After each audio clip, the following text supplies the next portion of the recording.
बुंदेले हर बोलो के मोय हमने सुनी कहानी थी, खूब लड़ी मर्दानी हुआ तो झांसी वाली रानी थी।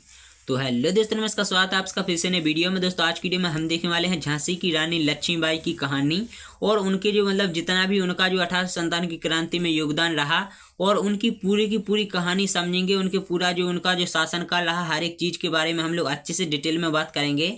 उनकी पूरी कहानी हमारे पास है, तो आप लोग वीडियो में कंटिन्यू बने रहिए।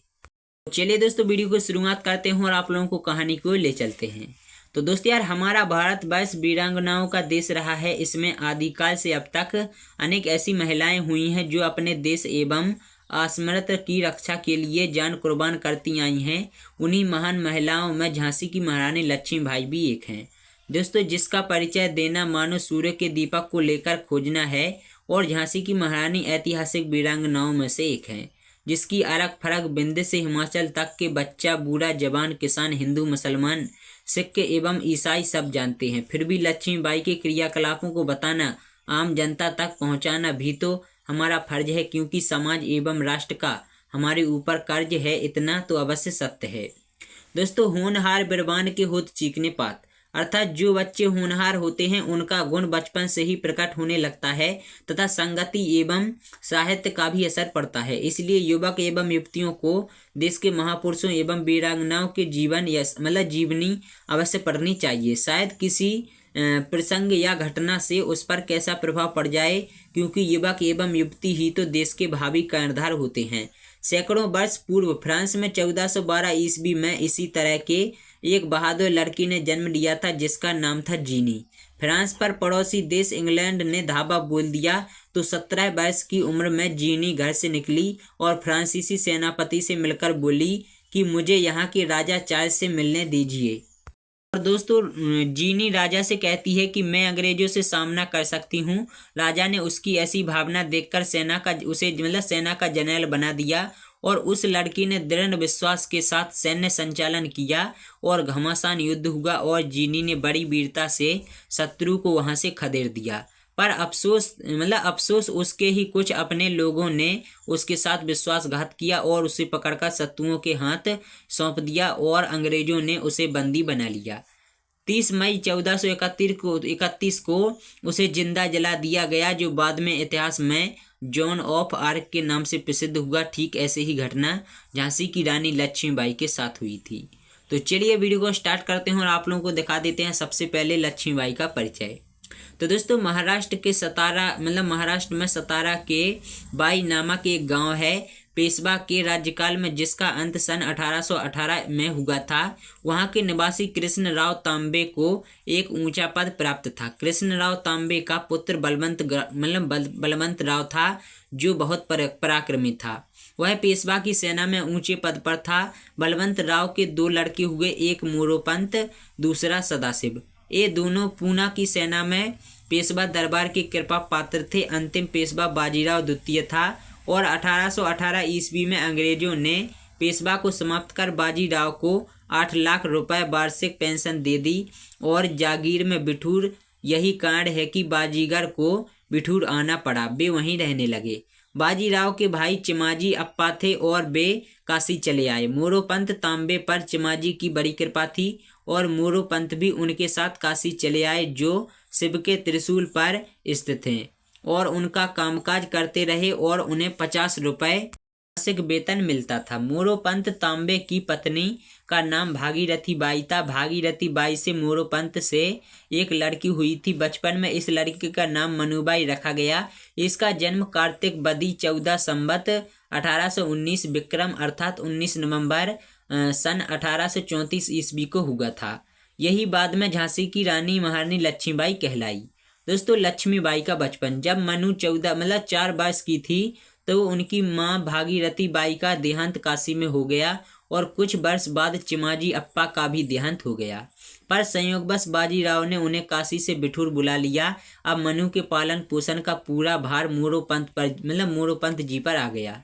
मनु देखने में इतनी सुंदर थी कि बाजीराव बचपन में उसे छबीली कहकर पुकारते थे। बाजीराव संतानहीन थे, इसलिए उन्होंने नाना छोड़ू पंत नामक एक लड़के को गोद ले लिया था। नाना 3 भाई थे, नाना बालाराव और राव साहब। बालाराव तो बिठूर में बहुत ही कम रहता था और ये दोनों लड़के मनु से उम्र में बड़े तो थे भी, साथ साथ खेलते खाते और पढ़ते थे। कुश्ती, तलवार चलाना, बंदूक चलाना, मलखंब, अश्वारोहण इन तीनों ने एक साथ सीखा।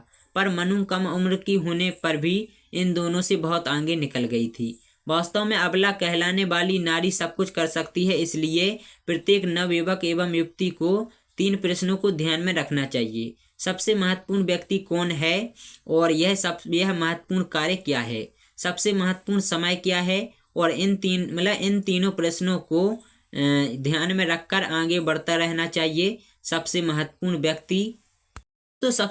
व्यक्ति वह है जो वर्तमान में तुम्हारे साथ है, और सबसे महत्वपूर्ण काम वह है जो तुम वर्तमान में कर रहे हो, तथा सबसे महत्वपूर्ण समय वर्तमान है जिससे होकर तुम गुजर रहे हो। अगर वर्तमान पर ध्यान दिया तो भविष्य स्वयं ही मार्ग प्रशस्त हो जाएगा। इसलिए किसी व्यक्ति को भूत और भविष्य की विशेष चिंता नहीं करनी चाहिए, नहीं तो चिंता चिता पर पहुंचाकर ही जान छोड़ेगी। मनुबाई कुंवारी लड़की थी और आयु 12 वर्ष की थी। सूर्यास्त होने में थोड़ा विलंब था। कानपुर के पास बिठूर गांव के बाहर गंगा के किनारे 3 अश्वारोही तेजी के साथ जा रहे थे। एक बालिका थी और 2 कुछ आयु के लड़के। बड़ा लड़का कुछ आगे निकलते हुए मनुबाई से बोला, हिम्मत है तो निकलो आगे। उसके स्वर में चुनौती थी। अच्छा तो यह बात है।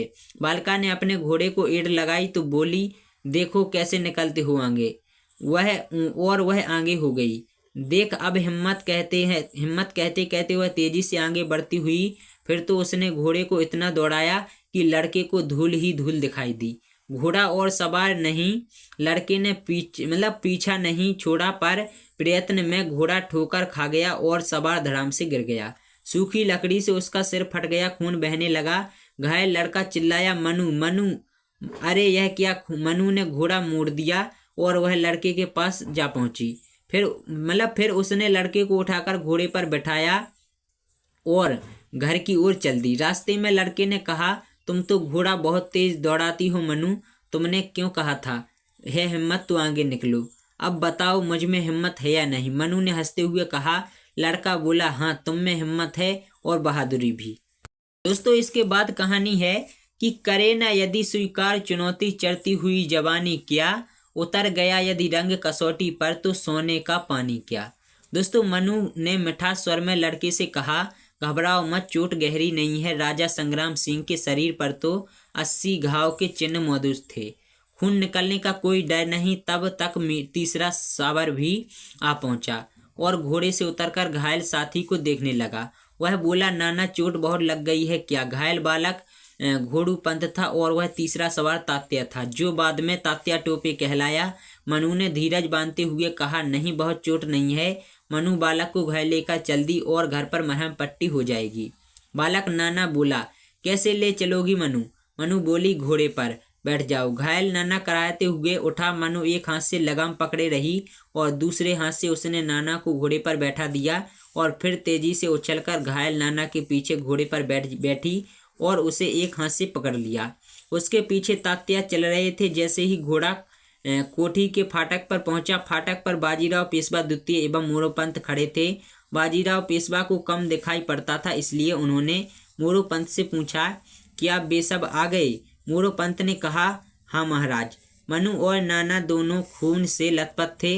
बाजीराव घबरा गए। पहरे वाले सिपाहियों ने तुरंत नाना को घोड़े से उतारा और मनु स्वयं कूद पड़ी।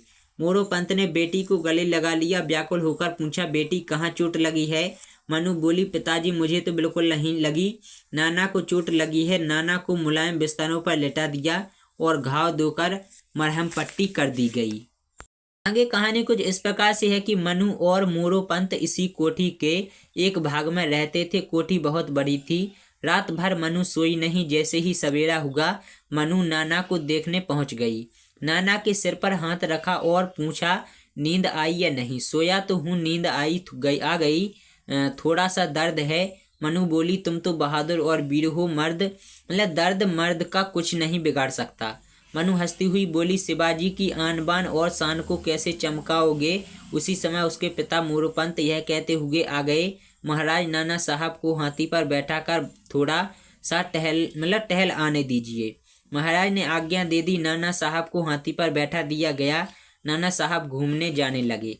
मनु को उन्होंने अपने साथ नहीं लिया। अब मनु उसके साथ जाने का हठ कहने लगी। मनु ने अपने पिता से कहा, काका मैं भी हाथी पर बैठूंगी, परंतु मोरोपंत ने कुछ ध्यान नहीं दिया। अब मनु बाजीराव पेशवा द्वितीय के पास गई और रोते रोते बोली, दादा मुझे भी हाथी पर बैठा दो। बाजीराव पेशवा ने कहा, नाना साहब इसे भी साथ लेते जाओ, देखो बेचारी रो रही है। नाना ने मनु की ओर देखा भी नहीं और हाथी चला गया और मनु ने रो रो कर आसमान सिर पर उठा लिया। रोते रोते वह यही कह रही थी कि मैं हाथी पर बैठूंगी। मोरोपंत ने मुँह से एकाएक मन की बात बाहर निकल पड़ी और बोले, बेटी मैं ना तो सामंत सरदार हूँ और ना छत्रसार, तुम समझती क्यों नहीं? तुम्हारे भाग्य में हाथी नहीं लिखा है, इसलिए हट मत करो। वह चुनौती देती हुई बोली, मेरे भाग्य में एक नहीं 10 हाथी लिखे हैं। बेटी की बात सुनकर मोरोपंत ने हंसते हुए पेट से चिपका लिया। अब जाओ कोई कथा कहानी पढ़ो। दोस्तों यहाँ तक तो सब कुछ हो गया था। इसके बाद आती है लक्ष्मीबाई के दोस्तों महारानी लक्ष्मीबाई के विवाह की घड़ी। दोस्तों एक बार तात्या दीक्षित नामक ज्योतिषी बिठौर में झांसी से आए थे। प्रख्यात ज्योतिषी थे और उनका बहुत सादा सत्कार किया गया और भोजन कराने के बाद बाजीराव पेशवा द्वितीय और मोरोपंत उनसे मिले। बातचीत के क्रम में अवसर निकालकर मोरोपंत ने दीक्षित से प्रार्थना की कि मुझे अपनी बेटी मनु बाई की बड़ी चिंता है। मैंने कई जगह खोज की है पर अभी तक कोई योग्य वर न मिला। आपका संपर्क तो बड़े बड़े राजघरानों बड़े बड़े घरानों से है। आप इस कन्या के लिए कोई योग्य वर बतलाने की कृपा करें तो मैं आजीवन आपका आभारी रहूंगा। बाजीराव पेशवा द्वितीय ने भी समर्थन करते हुए कहा, कन्या बहुत सुंदर है, रूप की परी है, बड़ी तेज और होनहार है, घोड़े की सवारी में पुरुषों को मात करती है, मराठी संस्कृत हिंदी आदि धर्म में रुचि रखती है और 4 वर्ष की अवस्था से ही माँ का प्यार ना पा सकी और माँ चल बसी। ऐसा कहते पेशवा एवं मोरोपंत की आंखों में आंसू आ गए। तात्या दीक्षित ने मनु की जन्म पत्री मांगी। तुरंत मोरोपंत ने जन्म पत्री लाकर दे दी। ज्योतिषी महोदय ने ध्यान से जन्म पत्री को देखकर कहा, ऐसी जन्म पत्री मैंने कदाचित से ही पहले कभी नहीं देखी। इसे तो कहीं की रानी होना चाहिए। उसी समय मनु भी वहां पहुंच गई। बाजीराव पेशवा ने दीक्षित से कहा, यही है वह कन्या। मनु की सुंदरता को देखकर दीक्षित महोदय बहुत प्रसन्न हुए। उन्होंने कहा कि इसका विवाह किसी राजघराने में होना चाहिए। दीक्षित महोदय ने प्रसन्नता के साथ कहा, आओ बेटी बैठो। मनु दीक्षित की बात मानकर बैठ गई। मोरोपंत और बाजीराव पेशवा दीक्षित से एकांत में बातचीत करना चाहते थे, इसलिए वहां से अन्य सभी को जाने के लिए कह दिया गया। दोस्तों दीक्षित भी झांसी के राजा गंगाधर राव के लिए कोई अच्छी सी कन्या की खोज में निकले थे, क्योंकि गंगाधर राव की पत्नी मर गई थी तथा संतान नहीं थी। बातचीत चली। दीक्षित बोले, मैं शीघ्र झांसी जाऊंगा और महाराज गंगाधर राव से बातचीत कर वापस लौटूंगा। उम्मीद है कि वे मान जाएंगे। दीक्षित महोदय झांसी गए। महाराज गंगाधर राव से बातचीत हुई। जन्म पत्रियों को मिलाया गया और जन्म पत्रियां मिल गईं। महाराज गंगाधर राव ने हर्ष के साथ स्वीकार कर लिया और जैसे ही ज्योतिषी दीक्षित ने राज कर्मचारियों के साथ बिठूर पहुंचकर मोरोपंत और बाजीराव पेशवा को यह शुभ संदेश सुनाया तो सब लोग बहुत खुश हुए। उन लोगों का धूमधाम एवं उत्साह के साथ स्वागत किया गया। ज्योतिषी दीक्षित ने कहा, विवाह का पूरा खर्च राजा गंगाधर राव ही करेंगे। विवाह झांसी में ही होगा। विवाह के बाद मनु के पिता का निवास भी झांसी में ही रहेगा। ऐसा राजा ने अपने विचार ज्योतिषी के द्वारा बिठूर भेजा दिया था। अब कुछ लोगों के साथ मनु उसके पिता झांसी चले आए तथा यहाँ पर विवाह की तैयारियां होने लगीं। विवाह के पहले वर यानी राजा को कुछ वैवाहिक रीतियों जैसे सीमांत पर वर पूजा, गणेश मंदिर में गणेश पूजन का आदि कराया गया। यद्यपि गंगाधर राव की आयु कुछ ज़्यादा थी, फिर भी देखने में आकर्षक थे। मनु ने भी राजा को देख लिया। विवाह की प्रथा, भामर इत्यादि की रीति गणेश मंदिर में संपन्न हुई और भामर कराने वाला ब्राह्मण बूढ़ा था। मनु बाई की साड़ी की गांठ गंगाधर राव के दुपट्टे से बांधना था, लेकिन ब्राह्मण की उंगलियां कांप रही थीं। ब्राह्मण ने गांठ बांध दी और मनु के पिता मोरोपंत भी कन्यादान की रीति निभाने के लिए पास ही बैठे। एकाएक मनु को माँ की याद आ गई। उसकी आंखों से आंसू टपक पड़े और कन्यादान संपन्न हो गया। लोगों ने जयकार करते हुए कहा कि यह रानी झांसी का नाम संसार भर में चमकाएगी और विवाह की संपन्नता के उपरांत मनु का नाम महारानी लक्ष्मीबाई रखा गया। महाराज गंगाधर राव की जय, महारानी लक्ष्मीबाई की जय। अब राजा को शासन का अधिकार मिल गया, पर अंग्रेजों की कंपनी सरकार ने फिर से एक अहदनामा संधि लिखवाई कि झांसी में एक अंग्रेजी फौज रहेगी, लेकिन फौज का खर्च देना होगा झांसी राज्य को। गंगाधर राव को स्वीकार करना पड़ा। उन्होंने नगद खर्चा न देकर झांसी राज्य का एक इलाका अंग्रेजी सरकार को दे दिया, जिसकी आय 2,27,458 रुपये वार्षिक थी। अब लक्ष्मीबाई की देखरेख के लिए 16 दासियां रखी गई थीं। लक्ष्मीबाई का क्रियाकलाप। लगभग 13 वर्ष की अवस्था में मनु का विवाह हुआ था और 16 वर्ष की आयु में लक्ष्मीबाई को एक पुत्र हुआ। काफ़ी धूमधाम के साथ जन्मोत्सव मनाया गया। हर खुशी के साथ दुनिया में हजारों गम भी होते हैं, जहाँ बजती है शहनाई वहाँ मातम भी होते हैं। लगभग 3 महीने बाद ही लड़के का देहांत हो गया और इस घटना का महाराज और महारानी पर बहुत बुरा असर पड़ा। और इस घटना के कारण इस घटना का कारण एक दृष्टिकोण से यह हो सकता है कि एक तो अंक ज्योतिषी के अनुसार 13 वर्ष की अवस्था में मनुबाई का विवाह होना जो राहु का सूचक है, तथा यह संख्या अपकुशन का द्योतक है। दोस्तों दूसरा 16 वर्ष की आयु में पुत्र का पैदा होना जो अंक ज्योतिषी के अनुसार शनि का सूचक है। यही कारण है कि राजा रानी की बच्चे पर बुरा असर पड़ा था। बच्चा तो काल की गोद में चला गया था और राजा और रानी भी 2 वर्ष तक काफ़ी परेशानी में रहे। दोस्तों महाराजा गंगाधर राव का परिचय। दोस्तों महाराज गंगाधर राव 3 भाई थे। जेठे भाई सबसे बड़े जो भाई थे कृष्ण राव और मंझले रघुनाथ राव, और सबसे बड़े कृष्ण राव की अपने पति शिवराव भाव के जीवन काल में ही मृत्यु हो चुकी थी। दोस्तों कृष्ण राव के पुत्र रामचंद्र राव को गद्दी मिली और इनकी मृत्यु भी कुछ समय बाद हो गई। तब रघुनाथ राव झांसी के राजा हुए और उन्होंने लच्छो नामक एक वेश्या रख ली, जिसकी गर्भ से अली बहादुर का जन्म हुआ, जो नवाब कहलाने लगे थे। रघुनाथ राव के मरने पर झांसी की गद्दी के लिए अली बहादुर और गंगाधर राव काफ़ी समय तक विवाद होता रहा, पर अंत में अंग्रेजी सरकार ने गंगाधर राव को मान्यता दी। परंतु एक और जागीर अली बहादुर के पास बनी रही। अली बहादुर राजा से दुश्मनी करता था। दोस्तों सन 1853 में शारदीय नवरात्रि का उत्सव मनाया गया और राजा लगभग 2 वर्षों से बीमार थे। उत्सव के दिन अच्छा लगा और उनके मन में आया कि किसी सुयोग्य बालक को गोद ले लूं। महारानी लक्ष्मीबाई भी सहमत हो गईं और आनंद राव को गोद लिया गया और एक सजातीय बालक को भी गोद लिया गया तथा उसका नाम दामोदर राव रख दिया गया। इस महोत्सव में झांसी की जनता के पंचों अपने सरदारों, सेठ, साहूकारों, दोस्तों, अंग्रेजी अफसर मेजर एलिस और कप्तान मार्टिन मोरोपंत तथा प्रधानमंत्री को रोक लिया गया। राजा ने एक तहरीर गोद की स्वीकृति के लिए प्रधानमंत्री से लिखवाई और अपने हाथों से अंग्रेज अफसर को दे दिया। दोस्तों खीरीता देते समय राजा का गला रुंध गया, आंखों से आंसू टपकने लगे और रानी भी पर्दे से पीछे सिसक रही थी। राजा बोले, मेजर साहब यह बालक दामोदर राव पर ख्याल कीजिएगा, बहुत होनहार लड़का है। मेरी रानी लक्ष्मीबाई सी माता पाकर यह लड़का झांसी को चमका देगा। पर्दे के पीछे से लक्ष्मीबाई फिर सिसकने लगी। राजा बोले, मेजर साहब हमारी महारानी में ऐसे गुण हैं कि संसार के बड़े बड़े मर्द उनके पैरों की धूल अपने सिर पर चढ़ाएंगे। कहते कहते राजा की आंखों से आंसू टपकने लगे। अंतिम घड़ी की अंतिम इच्छा। राजा को एहसास हुआ, हृदय में पीड़ा हुई, खून मुंह से आ गया।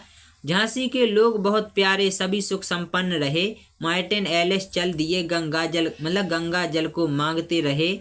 लक्ष्मीबाई पर्दे से निकलकर बाहर आई। पति की दशा देख बेचारी मूर्छा उसको आई। दूसरे दिन राजा ने जैसे ही गंगा जल पान किया, हुई बुलाहट ऊपर से सुरधाम को चल दिया। तो दोस्तों यार इस तरह महल में हाहाकार मच गया और मोरोपंत ने बिलखते हुए दामोदर को राजा की गोद में रख दिया। तो चलिए दोस्तों कहानी को आगे कंटिन्यू करते हैं कि कहानी आगे है अंग्रेजों की निष्ठुरता। तो दोस्तों गंगाधर के मरने के कई वर्ष पहले ही बाजीराव पेशवा बिठूर में मर चुके थे और अंग्रेजों ने 8 लाख रुपया सालाना पेंशन भी समाप्त कर दिया था, जबकि संधि में अंग्रेजों ने सरकार की ओर से लिखा हुआ था कि जब तक सूर्य और चंद्रमा है तब तक यह संधि अक्षम रहेगी। और अंग्रेजों ने दिल्ली की बादशाही ले ली, अवध की नवाबी समाप्त कर दी। अब झांसी को हथियाने की चेष्टा अंग्रेज लगातार करने लगे। दोस्तों महाराज गंगाधर राव के मरने पर नाना साहब और तात्या फेरे की राजनीति निभाने के लिए झांसी आए और वे दोनों अब वयस्क हो गए थे। वे दोनों स्वराज की स्थापना के उपाय खोजने लगे। झांसी की महारानी लक्ष्मीबाई किले वाले महल में रहती थी। महल के एक भाग में ऊंचा बड़ा मंदिर था जहां वह रात के समय दोस्तों भजन पूजन करती रहती थी, तथा किले के निचले भाग में एक शिव मंदिर था। वहां प्रतिदिन प्रातः काल ही महारानी लक्ष्मीबाई जाया करती थी। रानी की तीनों सखियां सुंदर, मुंदर और काशीबाई एक मंदिर था महारानी लक्ष्मीबाई जाया करती थी और एक कोने में बैठी हुई थी। उसी समय नाना साहब और तात्या टोपे से रानी बातचीत करने लगी। रानी श्वेत साड़ी पर एक मोटा दुशाला ओढ़े थी क्योंकि विधवा थी। जाड़े का समय था। वार्ता तत्कालीन राजनीतिक प्रसंगों पर चल रही थी। रानी ने कहा, बुंदेलखंड के रजवाड़े बहुत बुझे हुए दीपक हैं और उनमें तेल है पर लौ नहीं। नाना साहब बोले, क्या उनमें लौ पैदा नहीं की जा सकती? रानी बोली, क्यों नहीं। शिवाजी ने जनता का संगठन करके दिल्ली के इतने बड़े बादशाह को ललकारा था, तो हम लोग अंग्रेजों को ललकार नहीं सकते क्या? पर जगह जगह पर आम जनता का विचार भी जानना पड़ेगा, क्योंकि जनता ही तो असली शक्ति है। नाना साहब और तात्या टोपे सिर नीचा करके सोचने लगे। नाना ने कहा, ठीक कहती हो। अभी हम जनता के पास नहीं पहुंचे हैं। उम्मीद है जनता जल्दी ही संगठित हो जाएगी।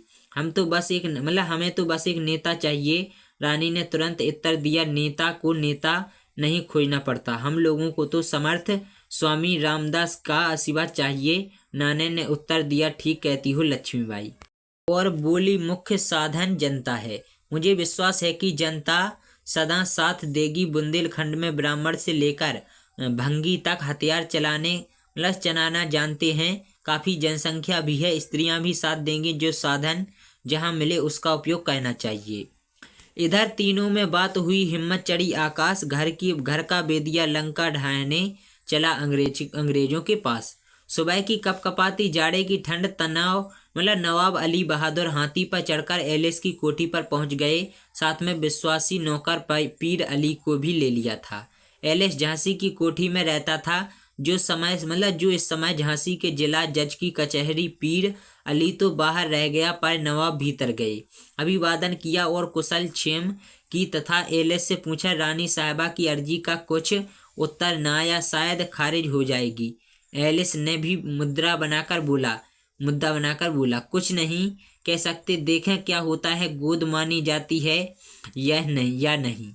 नवाब अली बहादुर ने एलिस से एक अर्ज की और उसने मिठास के साथ साथ कहा, मेरी एक विनती है। एलिस ने कहा, कहिए। नवाब बोले, आपको मालूम ही है कि महाराज रघुनाथ नाव बाला महल मेरे कब्जे में रहा है। उसे राजा गंगाधर राव ने मुझे ही सौंप दिया, मुझसे ही छीन लिया। और एलिस ने कहा, मुझे मालूम है कि यह आपकी है और आपको मिलेगी, जरा इंतजार कीजिए, अर्जी दे दीजिए। नवाब बोले, जैसा मर्जी। एलिस ने पूछा, बस्ती के लोगों का क्या हाल है? नवाब बोले, सब बेहाल है। सच पूछिए तो कंपनी सरकार के राज में रहकर सब खुशहाल हो जाएंगे। और एलिस ने पूछा कि रानी का क्या समाचार है? क्या इधर उधर के लोग बहकाने तो नहीं आते हैं? नवाब अली बहादुर बोले, नाते गोते के लोग काफी फेरे की रीति निभाने आए थे। और उसके आगे है कि वे सब चले गए। और एलिस ने कहा, आने जाने वाले लोगों का पता लगाते रहें और मुझे सूचित करते रहें। नवाब अली ने उत्तर दिया, बहुत होशियार, ईमानदार तथा वफादार हैं सरकार, आप चिंता ना कीजिए।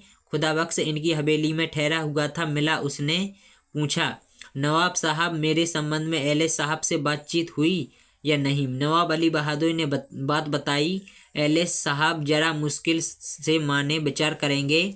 और खुदा बख्श एक हष्ट-पुष्ट जवान था पर परेशान था। बोला, मैंने रानी के पास अपनी अर्जी भेजी थी, उन्होंने मुझको झांसी में रहने की अनुमति दे दी है। और जागीर के विषय में बोली कि लाट साहब के यहाँ से अधिकार मिलने पर तय कर दी जाएगी। नवाब अली बहादुर यह सुनकर जल भुन गया और उन्होंने कहा, विनती किसके द्वारा भेजी थी? मोतीबाई जो नाटकशाला में काम करती है, उनका वेतन का बाकी था, लेने गई।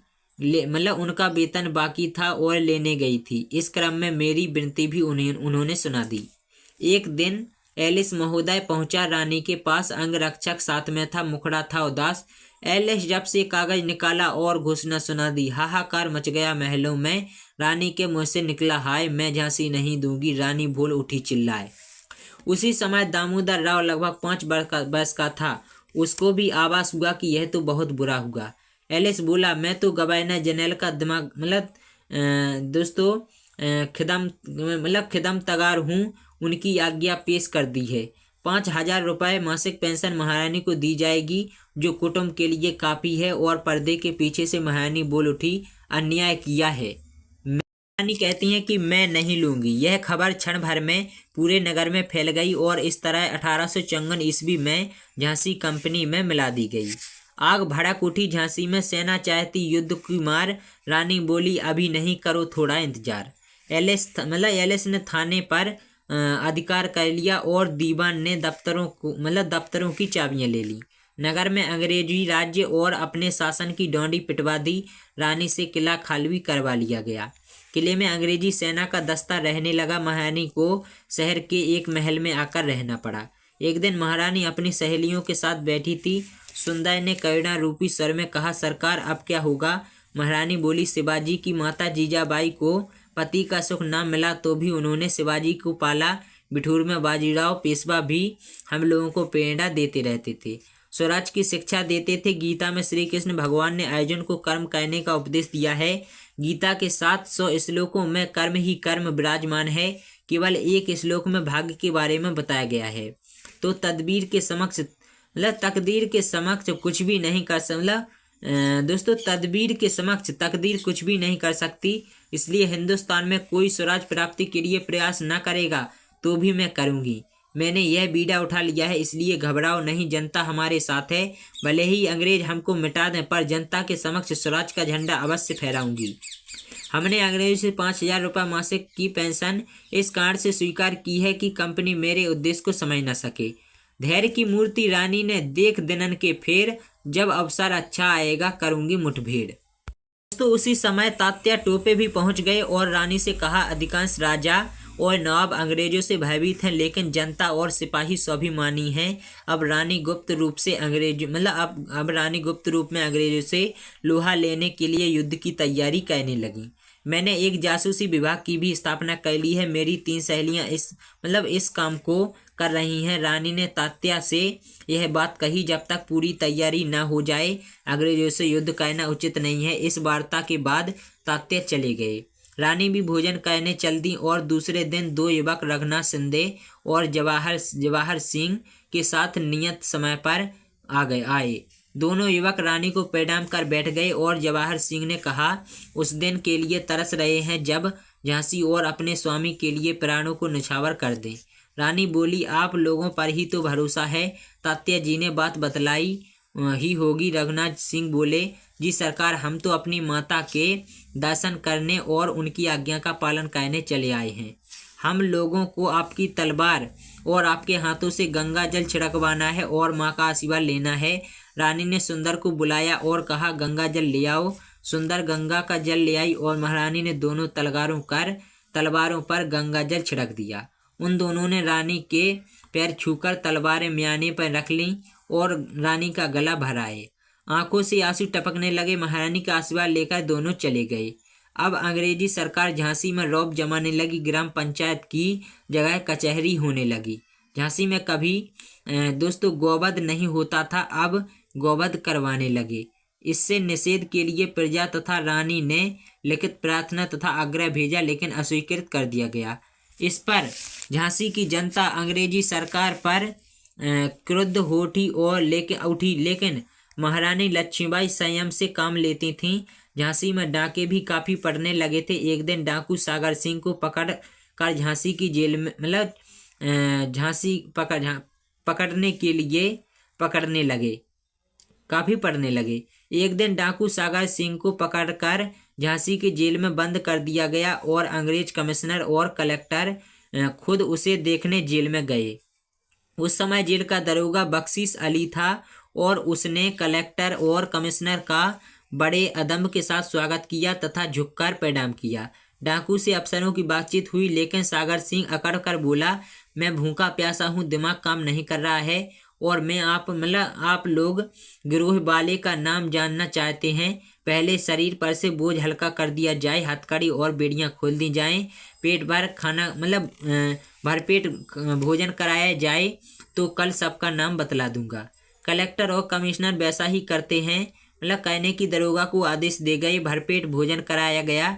रात में सागर सिंह ने जेल निकलकर भागा। अब बेचारा बख्शीश अली दरोगा बहुत परेशान हुआ। इस पर कलेक्टर और कमिश्नर ने दरोगा को बहुत फटकार और अपमानित किया, जूतों से मारा। बख्शीश अली गंगाधर राव के शासनकाल में झांसी कोर्ट के फाटकों का प्रधान अफसर था। उसको इस अपमान से बहुत तकलीफ हुई, लेकिन मन महसूस रह गया। मोतीबाई के द्वारा महारानी लक्ष्मीबाई को भी यह समाचार प्राप्त हुआ और वह महाराज गंगाधर राव की सेना के पदाधिकारी कर्नल जमा खां के पड़ोस में रहती थी। मोतीबाई और जूही दोनों मुसलमान युवतियां थीं। दोनों महारानी की परम भक्त थीं। तात्या का भी रहना सहना कर्नल जमा खां की हवेली में ही होता था। एक दिन जवाब आया कि वहां का नौकर पीर अली मोतीबाई को नवाब साहब की हवेली में ले गया। नवाब अली बहादुर रंगीलेपन से मोतीबाई की ओर मुखातिब होते हुए बोला, हमने नाटकशाला में आपकी कला का कमाल देखा है। मेरे महल में आकर आप इतना लाज संकोच क्यों करती हैं?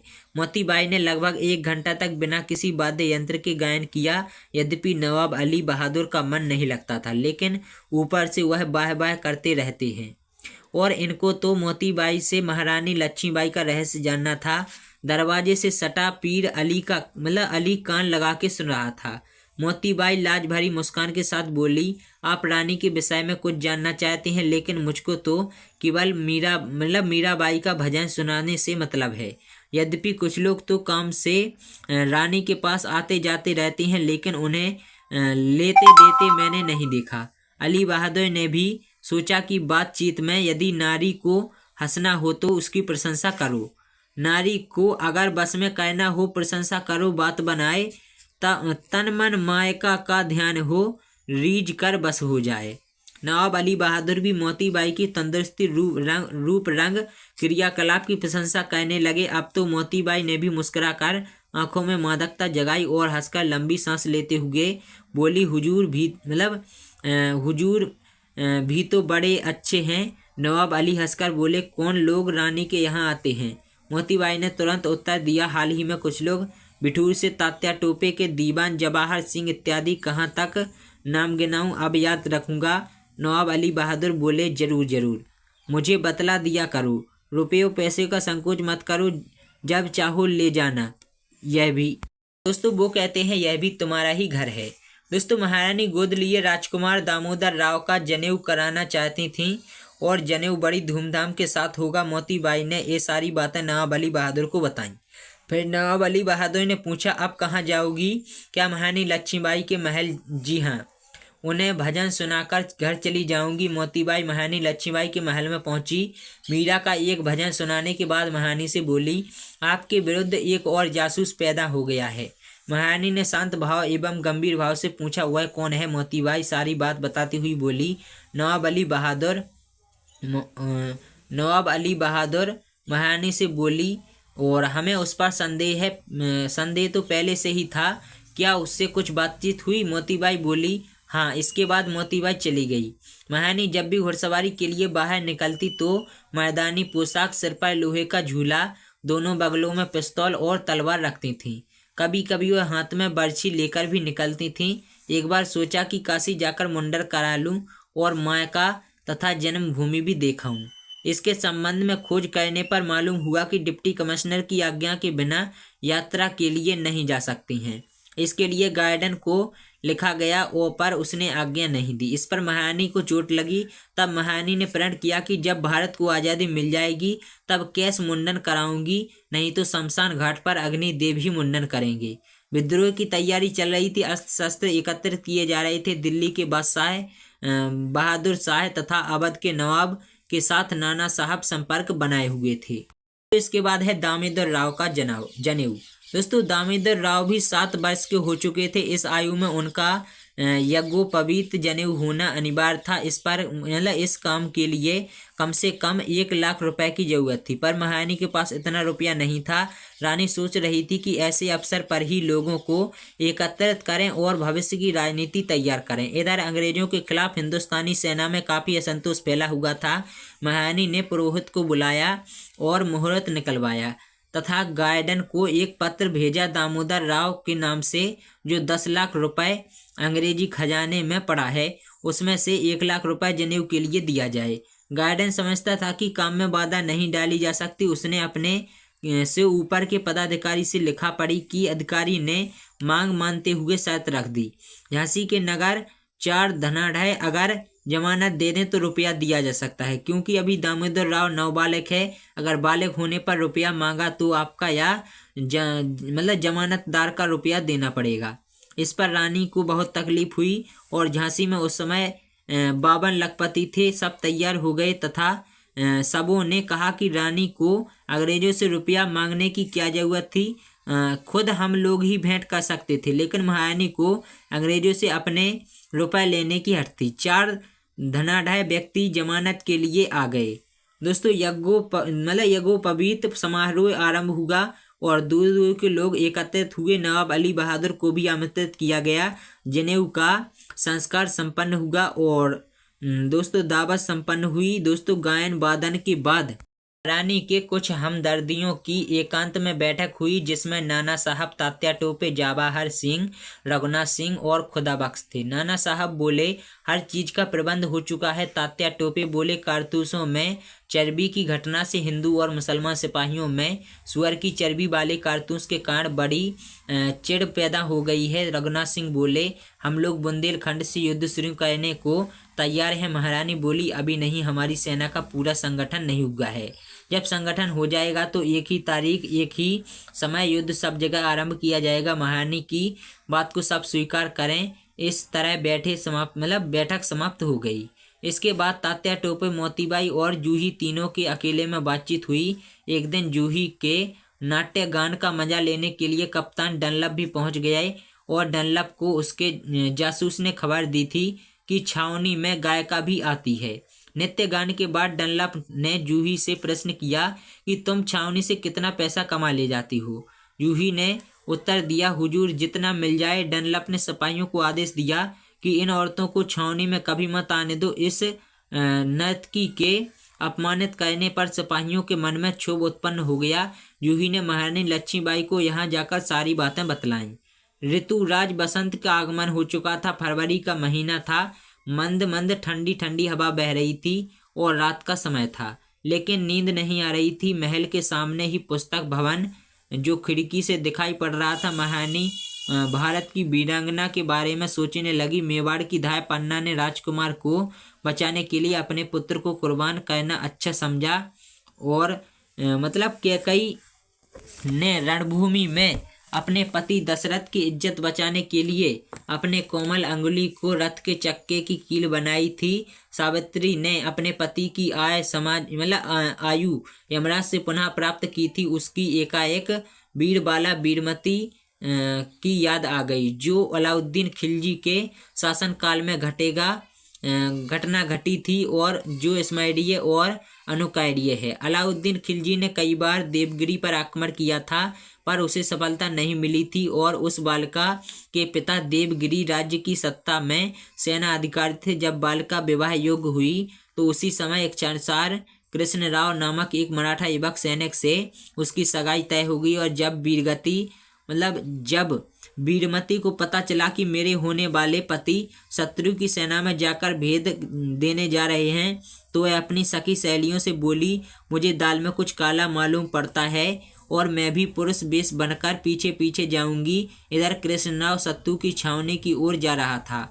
इधर वीरबाला वीरभूमि वीरमती के पीछे पीछे छाया की भांति जा रही थी। कृष्णराव बिना रोक टोक के शत्रु सेनापति के शिविर में जा पहुंचा और एक पेड़ के नीचे खड़ा होकर बातचीत करने लगा। सेनापति पूछ रहा था कि ये युवक देवगिरी पर कौन से द्वार से विजय प्राप्त की जा सकती है। कृष्णराव ने उत्तर देने के लिए मुंह खोला और वीरमती ने झपट कर उस पर वार कर दिया। कृष्णराव ने गिरते गिरते कहा, देवी तुमने ठीक ही किया, मेरे जैसे देशद्रोही को इससे भी कठोर दंड मिलना चाहिए। इतना कहकर वह सदा के लिए सो गया और आर्यबाला जीवन में एक बार अपना पति चुनती है। स्वप्न में भी वह दूसरे पुरुष का विचार पाप समझती है और वह भी राव से लिपटकर बोली, प्राणनाथ मैं भी आपके पीछे आ रही हूँ। और उसने झट से वही तलवार अपने पेट में मारकर अपनी जीवन लीला समाप्त कर ली। हाड़ा रानी ने अपने पति चूड़ावत का ध्यान मोड़ने के लिए अपना सिर काटकर नौकर के द्वारा उसके पास भेज दिया और मेवाड़ की 14,000 स्त्रियों ने अपनी अस्मत की रक्षा के लिए जोहर व्रत किया था, पर दुश्मनों के हाथ न लगी। इसलिए मैं भी शंकर के प्रताप से बतलाऊंगी कि भारत में बहुत शक्ति बची हुई है। यदि मैं लड़ाई में मर गई तो मुझे अच्छा और बड़ा तपस्वी आ खड़ा होगा और भारत भूमि का उद्धार करेगा। उसी समय दरवाजे पर मोतीबाई आई और दासी ने रानी को बताया। महारानी लक्ष्मीबाई ने उसे बुला लिया और पूछा, क्या बात है? सरकार, मोतीबाई दर्शन करने आई है। महारानी बोली, आने दो। मोतीबाई महारानी को प्रणाम कर बैठ गई और एक पत्र पढ़ने को दिया। रानी ने पत्र पढ़ा जिसमें लिखा था, अब और सहा नहीं जाता, कब तक कलेजे में छुरी चुभी रहेगी। उठो और धर्म के लिए कटो मरो, निकाल दो विदेशियों को और भारत माँ को स्वतंत्र कर दो। यह पत्र तात्या टोपे ने मुझे दिया है, वे आपके दर्शन करने चाहते हैं। महारानी लक्ष्मीबाई ने सफ़ेद साड़ी पर एक मोटा सफ़ेद दुशाला ओढ़ा और बाहर कोठी पर चली गई। वहाँ तात्या टोपे से मिली और महारानी तात्या टोपे से बोली, यह चिट्ठी कुछ असमय की तरह जान पड़ती है। उद्देश्य की पूर्ण सफलता के लिए समय, साधना और सतर्कता बहुत जरूरी है। तात्या टोपे बोले, रुपये पैसे की कोई असुविधा नहीं है। शस्त्रों का बारूद के गोले भी अच्छा प्रबंध हो गया है। दिल्ली लखनऊ वाले भी सहमत हैं। महारानी ने खुश होकर पूछा, कौन सी तारीख? तात्या टोपे ने उत्तर दिया, 11 मई, और 11 मई के दिन रविवार को 11 बजे। तो चलिए, लेकिन समय पर सर्वत्र विद्रोह नहीं हो सका। बंगाल बैरकपुर छावनी में सबसे पहले सिपाहियों ने विद्रोह कर दिया और मेरठ में 6 मई को विद्रोह हुआ। मेरठ और दिल्ली को सम्मिलित फौज ने दिल्ली के लाल किले पर अधिकार कर लिया और मुगलों के अंतिम बहादुर शाह जफर को भारत का सम्राट घोषित कर दिया। बहादुर शाह जफर ने भी गोवध बंद करने का आदेश जारी किया और तथा देश की जनता के नाम एक घोषणा भी जारी कर दी जो निम्नलिखित हैं। सबको एक समान न्याय पाने का अधिकार होगा। अंग्रेजों ने बड़ी नौकरियों से भारतवासियों को अलग रखा है, यह नहीं रहेगा। अंग्रेजों ने हमारे देश के व्यवसाय एवं व्यापार को बर्बाद कर दिया है और उसे फिर से विकसित किया जाएगा और हर एक सूबे का शासन अलग अलग होगा। तो दोस्तों, आज की वीडियो के लिए बस इतना ही। अगर आप लोगों को वीडियो पसंद है, लाइक करना, शेयर करना, चैनल को सब्सक्राइब जरूर कर लेना। तो दोस्तों, यही सब था। बाकी दोस्तों, हम आज की कहानी को यहीं पर एंड करते हैं। अगर आप लोग चाहते हैं कि आगे की कहानी मैं बताऊं आप लोगों को वीडियो में, तो आप लोग कमेंट कर दीजिए, मैं आगे की कहानी की वीडियो भी बना दूंगा, कोई दिक्कत नहीं है। बाकी दोस्तों, मैं सोच रहा था कि वीडियो काफ़ी लंबी हो जाएगी, लेकिन दोस्तों हम लोग इस वीडियो को यहीं पर रखते हैं। अगर आप लोग चाहते हैं कि इस वीडियो का पार्ट 2 आए, तो दोस्तों मैं पार्ट 2 में पूरी की पूरी कहानी बता दूंगा और आप लोग कमेंट करेंगे तो चलिए दोस्तों, मिलते हैं अगली वीडियो में किसी नए टॉपिक के साथ में। तब तक के लिए नमस्कार, जय हिंद, वंदे मातरम।